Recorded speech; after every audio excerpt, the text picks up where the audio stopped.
नमस्कार मेरे प्यारे साथियों, आपका फिर से एक बार जोरदार स्वागत है आपके ऑनलाइन प्लेटफॉर्म केडी समर्पण क्लासेस पर।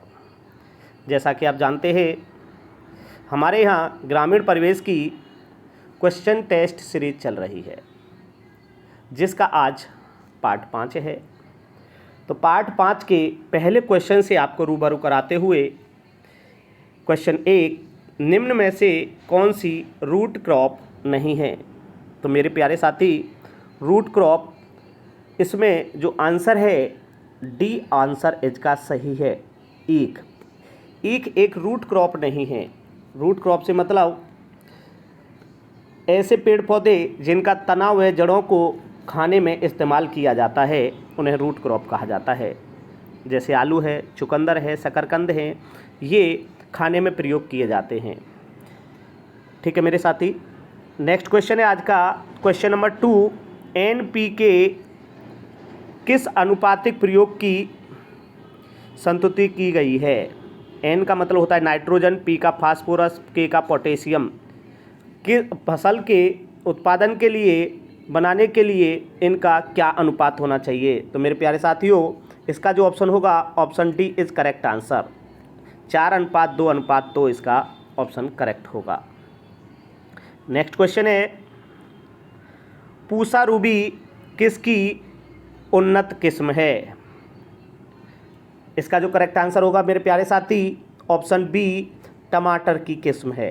कि पूसा रूबी किसकी उन्नत किस्म है, टमाटर की।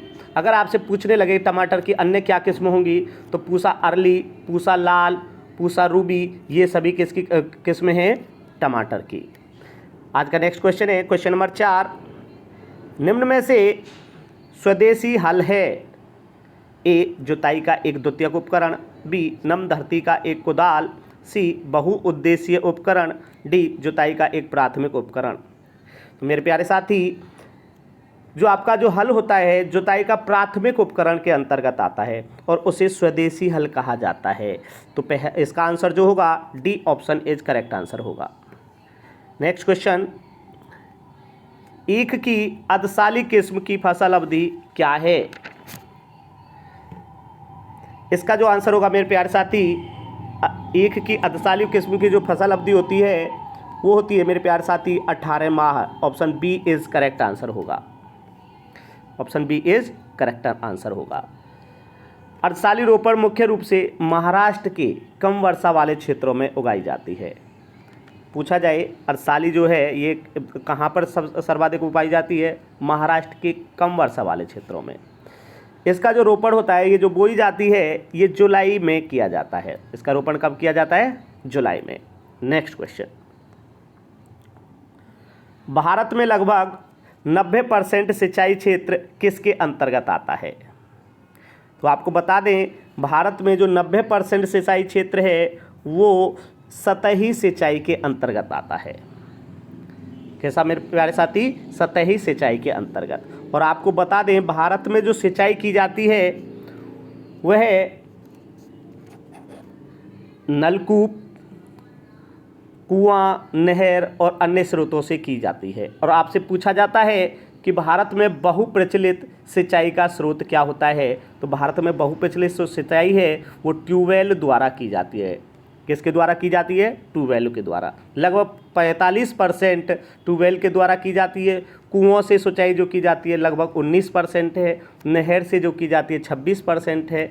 और तालाब से की जाती है 3%। अन्य क्षेत्रों से पूछा जाए तो कितना परसेंट की जाएगी, 7%। तो मेरे प्यारे साथी, जो 90% सिंचाई क्षेत्र है वो किसके अंतर्गत आता है, सतही सिंचाई के अंतर्गत। आज का नेक्स्ट क्वेश्चन, निम्न में से कौन सा वृक्षीय सब्जी है। निम्न में से कौन सा वृक्षीय सब्जी है। ए, बसेला, बी, मेथी, सी, करी पत्ता, डी, भारतीय पालक। तो मैं आपको बता दूं मेरे प्यारे साथियों, जो करी पत्ता है वह एक वृक्षीय सब्जी है। वृक्षीय सब्जी है जिसे मीठी नीम भी कहते हैं। इसका दूसरा नाम क्या है, मीठी नीम। मीठी नीम भी कहते हैं। नेक्स्ट क्वेश्चन है, हाँ यही आ गया क्वेश्चन नंबर 8, करी पत्ता को और किस नाम से जाना जाता है। तो इसका आंसर जो होगा मेरे प्यारे साथी सी, मीठा नीम के नाम से जाना जाता है।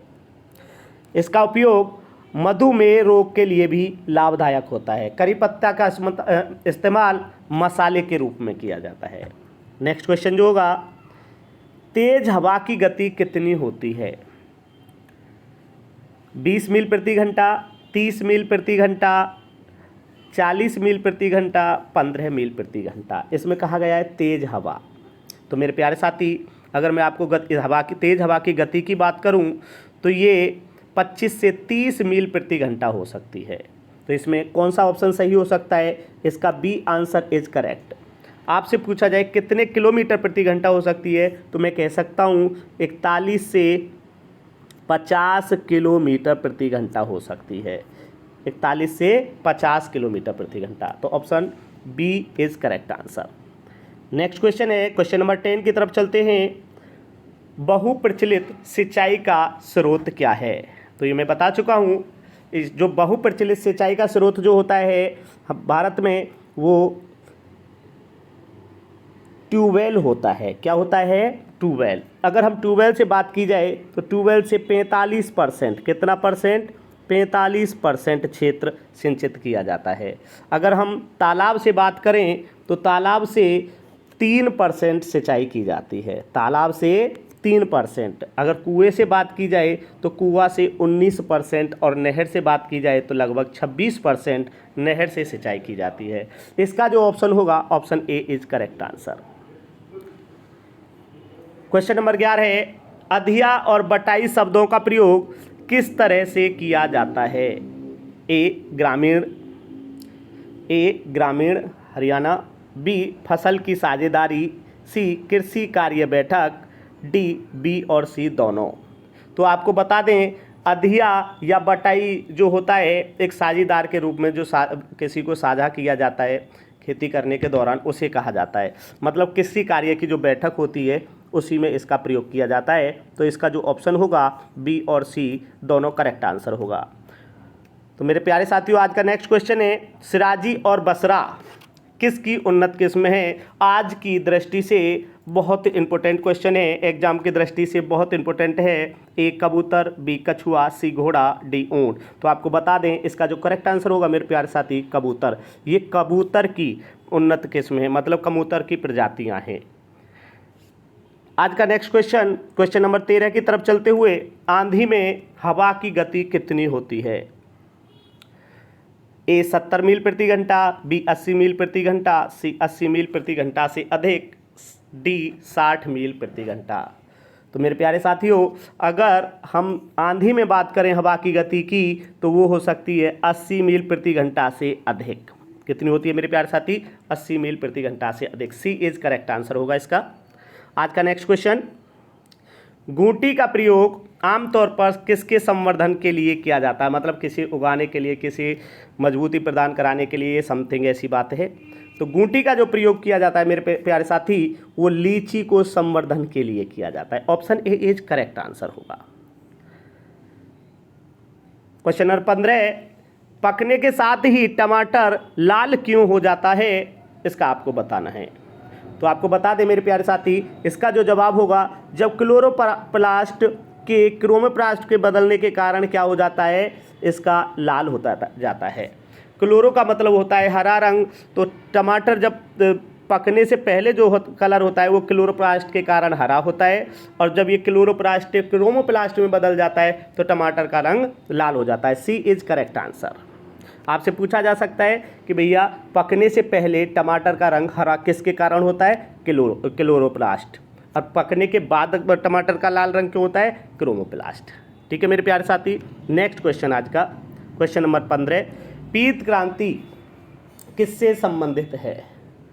तो आपको बता दें, पीत क्रांति जो है वो तिलहन उत्पादन से संबंधित है। B option is correct answer. B option is correct answer. अगर आपसे पूछा जाए दुग्ध उत्पादन किस क्रांति से संबंधित है, तो दुग्ध उत्पादन जो है श्वेत क्रांति। कौन सी क्रांति होती है? श्वेत क्रांति। आपसे पूछा जाए मछली उत्पादन कौन सी क्रांति से संबंधित है, तो ये है नीली क्रांति। कौन सी क्रांति? नीली क्रांति। आपसे पूछा जाए खाद्यान्न उत्पादन से कौन सी क्रांति संबंधित है, तो खाद्यान्न उत्पादन से है हरित क्रांति। मेरे प्यारे साथियों, इनको याद रखना, ये क्वेश्चन में पूछे जा सकते हैं। आज का नेक्स्ट क्वेश्चन है, लहसुन की तीव्र गंध का कारण क्या है? ए क्लोरो यौगिक, बी अम्लीय यौगिक, सी गंधक यौगिक, डी इनमें से कोई नहीं। तो लहसुन की तीव्र गंध का कारण जो बेटा कारण है वो है गंधक यौगिक। Option C is correct answer. आज का नेक्स्ट क्वेश्चन है क्वेश्चन नंबर 18। आपने सुना होगा टपका किस फसल का अंतिम चरण होगा? तो आपको बता दें, जब आम पक जाता है और पक के अपने आप टूट जाता है, टपक जाता है, इसी को टपका कहा जाता है। तो ये आम की एक अंतिम चरण होता है, आम का एक अंतिम चरण है। Option B is correct answer. Bharat के पशु कल्याण बोर्ड का मुख्यालय कहाँ स्थित है? भारत के पशु कल्याण बोर्ड का मुख्यालय कहाँ स्थित है? अगर वर्तमान की बात की जाती है तो वर्तमान में बल्लभगढ़ फरीदाबाद में स्थित है। कहाँ पर है? बल्लभगढ़ फरीदाबाद में। लेकिन वर्तमान से पहले अगर आपसे पूछा जाता 2015-16 के आसपास, तो इसका जो था वो चेन्नई में था। कहाँ था मेरे प्यारे साथी? चेन्नई में था। मुख्य कार्यालय, पशु कल्याण बोर्ड का मुख्य कार्यालय चेन्नई में था, लेकिन वर्तमान में जो है वो बल्लभगढ़ में है, फरीदाबाद। नेक्स्ट क्वेश्चन है, निम्नलिखित में से कौन ग्रामीण क्षेत्र का जमीनी कर्ता धर्ता है? तो आपको पता है, अगर जमीनी कर्ता धर्ता की ए है कानूनगो, बी है लेखपाल, सी है पटवारी, डी है तहसीलदार। तो आपको बता दें, जो लेखपाल जो होता है वो ग्राम की जमीन का कर्ता धर्ता होता है। B option is correct answer. लेखपाल जो है खतौनी तैयार करता है। लेखपाल क्या करता है? खतौनी तैयार करता है। कानूनगो उनकी समीक्षा करता है। कानूनगो क्या करता है? उनकी समीक्षा करता है। आज का नेक्स्ट क्वेश्चन 21। विश्व में केले का सर्वाधिक उत्पादक देश है? ए आइलैंड, बी बांग्लादेश, सी भारत, डी श्रीलंका। तो मेरे प्यारे साथी, अगर केले के सर्वाधिक उत्पादक देश की बात की जाए तो इसमें सी आंसर इज करेक्ट होगा। भारत जो है विश्व में सर्वाधिक केला उत्पादक देश है। नेक्स्ट क्वेश्चन है क्वेश्चन नंबर 22। यदि पंचायत भंग होती है तो किस अवधि के अंदर चुनाव होने चाहिए या होंगे? तो आपको पता है, यदि किसी कारण से पंचायत भंग हो जाए तो 6 माह के अंतर्गत चुनाव करा लेना चाहिए। तो option B is correct answer. आज का नेक्स्ट क्वेश्चन है क्वेश्चन नंबर 23। क्वेश्चन नंबर 23, निम्नलिखित में से कौन सी नदी उत्तर प्रदेश में बीहड़ों का निर्माण करती है? तो मेरे प्यारे साथियों, आपको एक बार फिर बता दूं, अगर किसी मेरे भाई या प्यारे साथी को इसकी पीडीएफ चाहिए तो वो मुझे व्हाट्सएप नंबर पे पीडीएफ लिख के सेंड कर दे, या मेरा टेलीग्राम चैनल है, ग्रुप है, वहाँ से पीडीएफ ले सकता है, जो लिंक में दिया होगा। तो जिस भाई को, जिस मेरे प्यारे साथी को पीडीएफ चाहिए, तो दो तरीके हैं, व्हाट्सएप मैसेज कर दो, मैं सेंड कर दूंगा, अन्यथा आप टेलीग्रुप पे जाके वहाँ से डाउनलोड कर सकते हैं। क्वेश्चन है, उत्तर प्रदेश में बीहड़ों का निर्माण कौन सी नदी करती है? ए यमुना, बी गोमती, सी हिंडन, डी गंगा। तो मेरे प्यारे साथी, जो उत्तर प्रदेश में बीहड़ों का निर्माण करती है वो है गोमती नदी। B option is correct answer होगा। नेक्स्ट क्वेश्चन है 24। उत्तर प्रदेश में किस प्रकार की मिट्टी अधिकांशतः पाई जाती है? ए बलुई मिट्टी, बी जलोढ़ मिट्टी, सी लाल मिट्टी, डी काली मिट्टी। तो मेरे प्यारे साथी, उत्तर प्रदेश में जो सर्वाधिक मिट्टी पाई जाती है वो जलोढ़ मिट्टी है। B option is correct answer होगा। आज का अंतिम सवाल, अंतिम क्वेश्चन, उत्तर प्रदेश में किस भाग में वार्षिक वर्षा सर्वाधिक होती है? ए पठारी क्षेत्र, बी तराई का इलाका, डी अनिश्चित वर्षा, डी मैदानी भाग। तो आपको बता दें, उत्तर प्रदेश में जो सर्वाधिक वर्षा होती है वो तराई का इलाका है। B option is correct answer होगा। एक बार फिर मेरे प्यारे साथियों आपको बता दूं, अगर किसी मेरे प्यारे साथी को इसका PDF चाहिए तो वो टेलीग्राम ग्रुप में से ले सकता है, जिसका डिस्क्रिप्शन में मैंने लिख दिया है।